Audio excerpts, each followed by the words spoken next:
$8? What happened?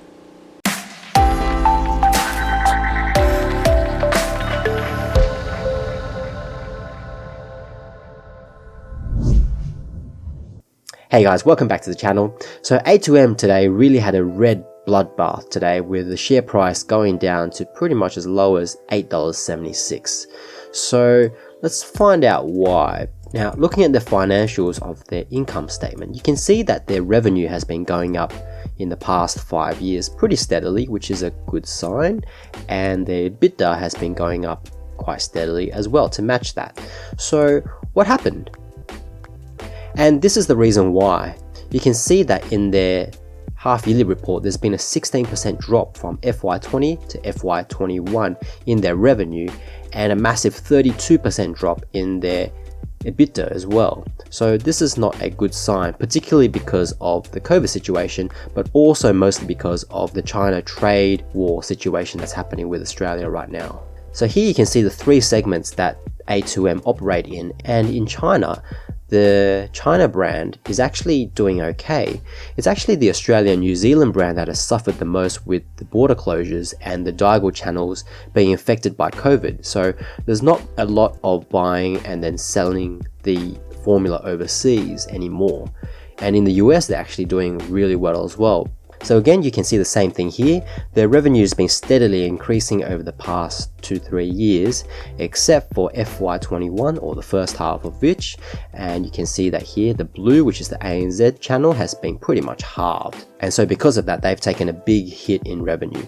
The other channels are doing not too bad. So you can see here that the China label has been doing really well, and it should continue on for the rest of FY21. So these sales figures are pretty disappointing to end the year of 2020. You can see these operating profits has pretty much dropped about 50% overall. And as a result, the earnings per share has dropped about 50% there as well.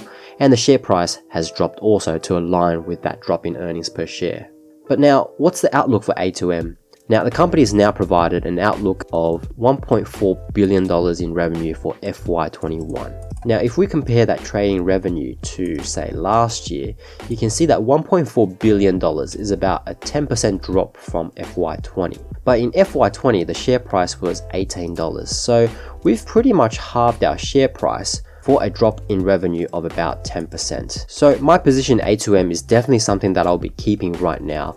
I don't think it's a very good time to be selling, especially with the company's share price so low. If you actually look at A2M's share price, you can see that the share price has skyrocketed over the past 5 years. And if you've ever been looking at A2M's share price going, oh geez, I really wish that I bought some A2M around here, or I really wish that I bought some A2M around here, well, now's your chance. I mean, there's not a lot of companies where you get a second chance to buy the stock at a discounted price as if it was 2 or 3 years ago. So for me, I'm definitely going to be holding this share. And at the moment, things are pretty much as bad for A2M as it can get. And now there's only upside to holding this share. With the vaccines coming along and the cross borders going to be opening pretty much at the end of the year, early next year, if we've got to hold for a year before the share price goes back up again, then I'm more than happy to keep holding on to my position in A2M. I think it would be really silly to be selling out right now when the share price is low, because when everyone's really fearful of what's going to happen to A2M,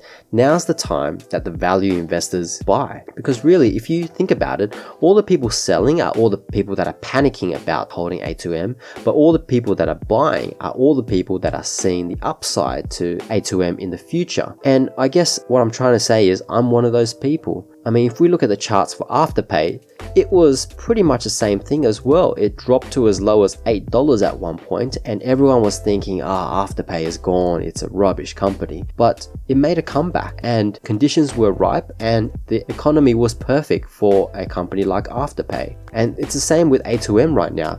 The trading conditions for A2M are really bad, but in the future, there's going to be upside. The Diagou reseller channels are going to open back up again.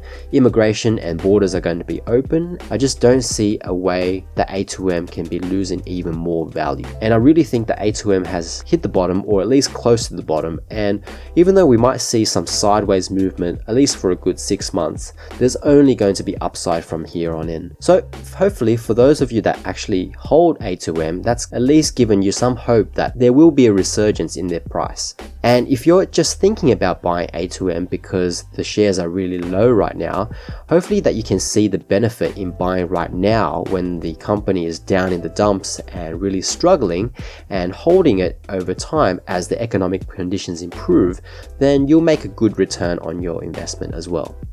Another thing to note about A2M is that the balance sheet remains really clean. It's in a really strong position with no debt and a closing cash position of $774 million.